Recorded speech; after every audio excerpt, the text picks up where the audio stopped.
Hello everyone, I'm 408 Feet, and welcome back to another video. The middle of the season is here as we hit the month of July, where all the juicy stuff happens. Before we do that, we have to see what we're going into before the All-Star break. So you're leading baseball in wins. Good. Things are running smoothly, despite their lack of attendance. The best case scenario for this team is being healthy, and for that, that's exactly what they've been, offensively. But the Rays have incredible depth throughout their roster, and it shows with the pitching. Shane McClanahan is solidifying his Cy Young season as more pieces start to develop. With an incredible start to this season, they've shown they can possibly be in the World Series again. But will they keep it up? A ton of teams in the past have shown that they need to be consistent throughout the stretch. Hopefully the injuries to their pitching won't haunt them. At first I thought this team played way over their heads in 2022. Adley Rutschman and Gunnar Henderson just got called up. The starting pitching is not sustainable to last the whole season. But yet, they keep proving me wrong. They have the second best record in baseball, with Adley and Gunnar becoming cornerstones, and the starting pitching hasn't faltered. Yet. You want to find the home run leader on this team? You gotta pick out of a hat. Santander, Mountcastle, and Henderson are your top three options. Although I will acknowledge that Kyle Gibson has had a comeback year, along with the debut of Grayson Rodriguez. The biggest piece has to be coming out of their bullpen, or should I say pieces. Felix Bautista and 29-year-old Yennier Cano. They have a combined ERA of 1. Together, they have a total of 100-plus strikeouts as late-inning relievers. In June, this team shows that they have the pieces, but will they last? Another team is sneaking up from under them. Okay, I may be overreacting about the Yankees when I was talking about Baltimore, but again, this is New York. They can strike like a cobra. So far, they've improved since May, except when they played the Red Sox, but let's not talk about that. Aaron Judge is living up to his contract so far. He's such a machine that he's single-handedly murdering the Dodgers bullpen door. Maybe not. However, their terrible April may be a factor going down the line, especially in the stacked AL East. And now for the fans of New York, they want Cashman and Boone fired because of it. The typical Yankee fans. I'll sidetrack and move toward Aaron Judge specifically. After his one-on-one match against the Dodger bullpen wall, he seemingly won. Until a couple weeks later when it was revealed that the wall truly won in the long term. Aaron Judge could be out for the season with a torn ligament in his toe. They're hopeful for his return, but even Judge has said he's not guaranteeing anything. Another one bites the dust. I think the Blue Jays are cursed. I know this sounds hyperbolic, but is it really? They've acquired the likes of Gausman, Berrios, and Bassett for the pitching. They signed guys like Springer and traded for Chapman. They've developed Bichette and Guerrero beautifully. Yet still there is a problem with this team. Guys like Alek Manoah will develop the yips so badly that he's getting blown up in rookie ball. Maybe it's just the AL East curse. You may be a competitive team for October, but the people like the Rays and the Orioles sneak up from under you. But seriously, they're only a few games behind the Orioles, but they had a .500 April. Just like the Yankees, this may cost them a playoff spot. This is the exact spot where we all knew the Sox would be. It's not even Story's injury. I mean, did you really think that this team was going to be any good? They may have a winning record, but struggle against teams that they should be mopping the floor with. I mean, seriously? St. Louis, Colorado, and Chicago? I could hit someone in the face over it, but Tanner Houck took it for me. But in all seriousness, I hope he's okay.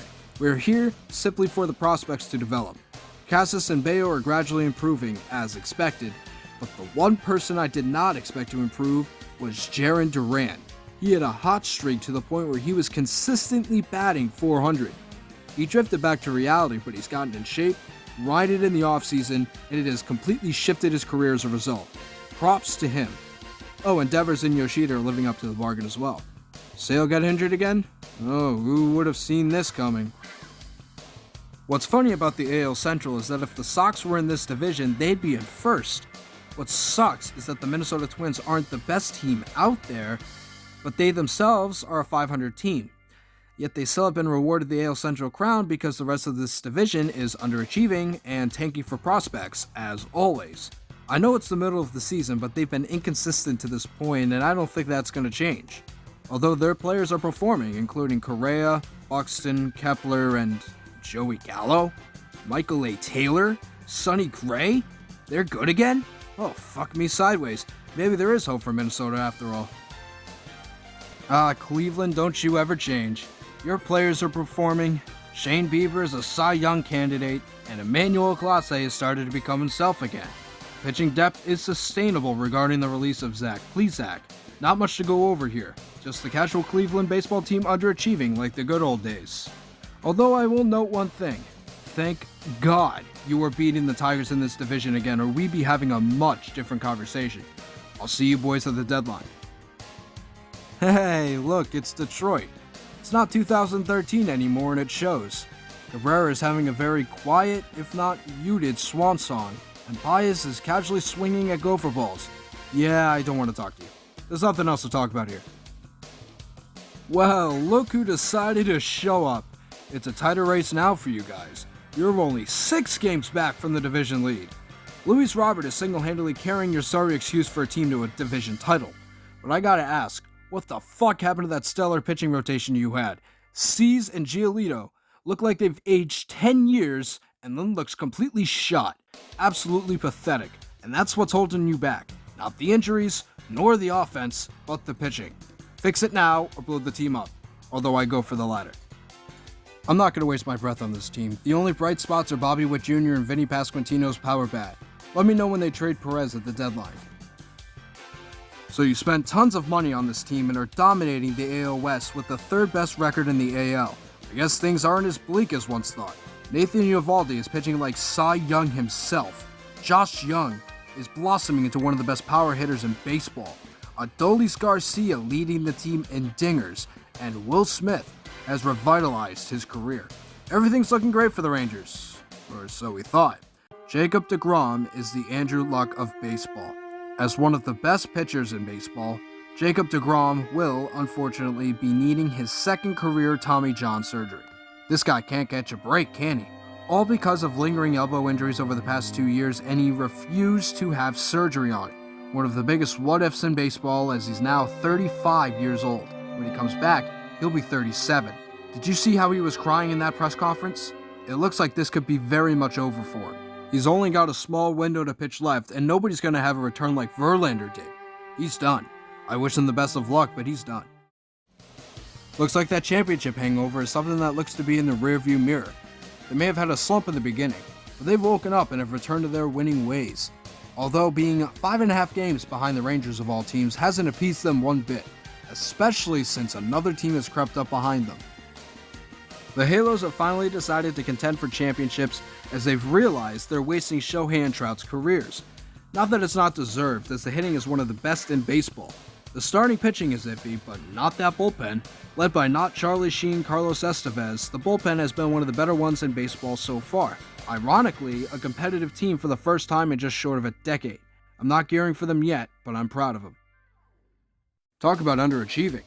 The Mariners giving their fans hope before disappointing them yet again. Now, where have I seen this before? At least it's only been a year since their last playoff appearance, but don't let that deceive you from what they truly are. Besides the offense, that pitching has woefully regressed. When your best pitcher is Luis Castillo, that's not a good sign, especially with all that young pitching you have. They are in striking distance, however. Maybe all they need are a few fixes. This trade deadline is going to be interesting for them. Check out my video on this team because I don't want to talk about them again. What are the updates of this team since I last checked? Let's see.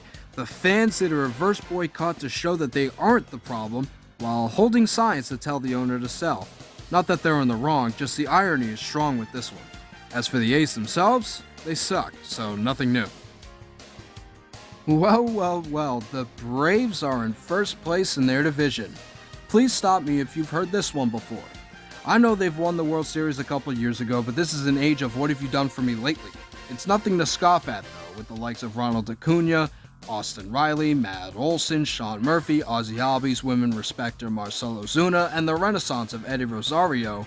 It's a good reason why they have one of the best offenses in baseball. Although the pitching has often been in the infirmary, including Kyle Wright and Max Fried, the team is still holding strong. It seems sustainable with that offense, so here's to hoping that's true. You're in second place, huh? At least you guys are trying to live up to your potential. The acquisitions of Yuli Gurriel and Gene Segura are living up to the bargain so far, but I need to address one person. A player who wasn't even playing for them last year is carrying this offense to a new level. Luis Arraez. He has been a hitting machine. I'm not talking about Mike Trout or Jose Altuve numbers, I'm talking Tony Gwynn and Ted Williams numbers. He's maintained a batting average of around 400, and we're going into the month of July. He gets on base so Jorge Soler can hit 2-run bombs. The debut of Eury Perez has been phenomenal. Talk about an ERA under 2. Did I mention he's 20? I think there are enough articles setting that in stone. The rest of the pitching staff is one of the best in baseball. But one question though, what the hell happened to Sandy Alcantara? Wasn't he the Cy Young winner last year? I mean, it's July, so if he can fix this before August, he should be fine. He's, ironically, the one holding this pitching staff back, but if he finds his shtick again, this team can take off. Is it necessarily a World Series hangover if they didn't even win it? I don't know what to call it because this year's just been questionable at best for Philly. I could start with the offense, but just like Trey Turner, I'd probably overthink and strike out looking. Nick Castellanos is keeping the memes alive and is also their best hitter, which isn't saying much. Kyle Schwarber had his typical June, Bryce Harper got back in May, and has done jack shit since then. I could also mention the pitching, but if I don't, it would also be a bigger contribution than to what they've done this season. But you have more than the NL East to worry about. Being at third place is a good position, but it's the epitome of being at the right place at the wrong time. Wow, another year of Metting. Now, who could have seen this coming? Seems like this situation is just too big for a segment, but for something else. I'll get back to you on that. Right where I expected this team to be. The team is developing its talent really well. Despite Joey Meneses becoming a one-year wonder, Keibert Ruiz is proving to be one of the better young catchers in baseball. Luis Garcia and CJ Abrams are developing nicely. Patrick Corbin may be a horrible piece in their rotation, but Josiah Gray and Mackenzie Gore are turning into bona fide studs. I'm excited about this new group, and I'll wait another 10 years for them to win a World Series again once their best player leaves. Holy shit. Did anyone expect this? I surely didn't. I think we have to wait a few more years, but here we are. Unfortunately, Will Myers was released before this happened, but the rest of this team is led by a new generation of players. Spencer Steer, Jonathan India, Matt McLean, Tyler Stevenson, Will Benson, and Ellie De La Cruz. I'm sorry, but that's just the offense. Hunter Green, Nick Lodolo, and Alexis Diaz are the new cornerstones to their pitching. But Ellie De La Cruz, man, he's a treat to watch every single night. He hit for the cycle in his third week in the big leagues. The twin of O'Neal Cruz proved me wrong. They were one of the bottom feeders of the league. Until now, they snuck all the way up to first place and usurped the Brewers. Good shit, Cincy. You know what to do. Take it and run with it. You somehow let the Reds sneak up from behind you and take that NL Central lead right out of your hands. Don't you just love it when Milwaukee screws its fans over? I know they're only half a game back, but the Reds are the hottest team on this planet. As for the Brew Crew, they've been inconsistent all month. They would win 3 of 5, then lose 7 of 10, then become mediocre to finish the month of June. You have hitting this year. I don't understand. You got William Contreras. You brought up young talents like Joey Wiemer. Willie Adames and Rowdy Tellez are leading the team in home runs. Their top prospect, Garrett Mitchell, unfortunately, will miss the rest of his rookie season because of shoulder surgery, but what the hell happened to their pitching? When your best pitchers are Wade Miley and Julio Teheran, I don't think that's sustainable. Their bullpen is carrying their pitching staff, but yet Brandon Woodruff and Aaron Ashby have been out long term. There are reports that they're coming back soon, which is huge for Milwaukee. Let's just hope they get their true versions of them or you're fucked, especially with how tight this division is this year. I know the Pirates are slumping and the Cubs are nowhere near their past championship team, but they're only 4 games back from the weak yet competitive NL Central. They're still 4 games under 500. The offense is okay and the pitching is okay. That's it. They're only here because the NL Central teams keep tripping over themselves. Marcus Stroman is having a great season though, so I think he'd be traded in a month or so. Just saying. Remember when the Pirates were in first place for a couple months? Those were some good times. Jack Suwinski is becoming one of the better power hitters in baseball, smashing dong after dong into the Allegheny River. Carlos Santana has solidified his veteran role on the team. The return of Kutch has been so heartfelt that he's almost playing like the Kutch of old. Cabrian Hayes, O'Neal Cruz, and Brian Reynolds have been leading this team as all of them are injured. Cruz has broken his ankle and is out long term. Their pitching has fallen off hard. Oh boy. If you were to tell me in spring training that the St. Louis Cardinals were going to be competing for the bottom of their division this year, I would have looked at you like you had two heads. I mean, why would anyone think this? Signing Wilson Contreras in the offseason, Paul Goldschmidt, Nolan Gorman, Nolan Arenado, and the debut of Jordan Walker, the incredible depth on their roster? What could have gone wrong? Oh, the pitching. It's been incredibly ice cold this season. Think of key guys like Jack Flaherty, Miles Michaelis, Jordan Hicks, Genesis Cabrera, and Giovanni Gallegos, all having an ERA over 4. Seriously, the only piece they're missing is Ryan Helsley. I don't know what to do if I were Mike Gersh, but do you sell? I mean, I hope not. It's too soon. This team is young despite 41-year-old Adam Wainwright. Maybe trade some pieces and reload in free agency? I don't know. Maybe Goldschmidt and Paul DeJong? I honestly don't know. People can say that the Pirates or the Reds or the Marlins or even the Rangers are the biggest surprises of the season, but I implore you to look at Arizona. A bunch of prospects getting called up and immediately becoming key contributors to the team. Lourdes Gurriel Jr. reviving his career. Ketel Marte having a bounce-back season. Corbin Carroll proving himself to be the National League Rookie of the Year. But what about their starting pitchers? Zach Allen and Merrill Kelly, DFA Madison Bumgarner. This team is so unproven on paper, and it's easy to see why. A healthy young team on the same page. That's everything you could ask for. But what's most important? They're ahead of all the big boys in the NL West. While consistently riding a third-place spot in the division, the San Francisco Giants were at a .500 record at the beginning of this month. Then all of a sudden, a switch flipped in their locker room. They went on a 10-game winning streak and are currently on a 13-3 run. Unlike the Phillies, the Giants have taken over the likes of the Dodgers in their division. It's a repeat of 2021. The Giants have a so-so team, but are proving everyone wrong again. Let's check who their contributors are, shall we? Michael Conforto, Jock Peterson, Mike Yastrzemski, and J.D. Davis of all people. I know Jock Bombs and Yaz would do something, but the two former Mets players? No. Conforto hasn't played since 2021, yet he's leading the team in home runs. Funny how the sport works. Their bullpen has also been lights out. Camilo Duvall is leading the league in saves. Their pitching rotation is holding its own, even with the losses of Kevin Gausman and Carlos Rodon over the past couple of years. I'm glad that LA isn't the only competing team in their division for once. Carry on with what you're doing, San Fran. Don't hold back.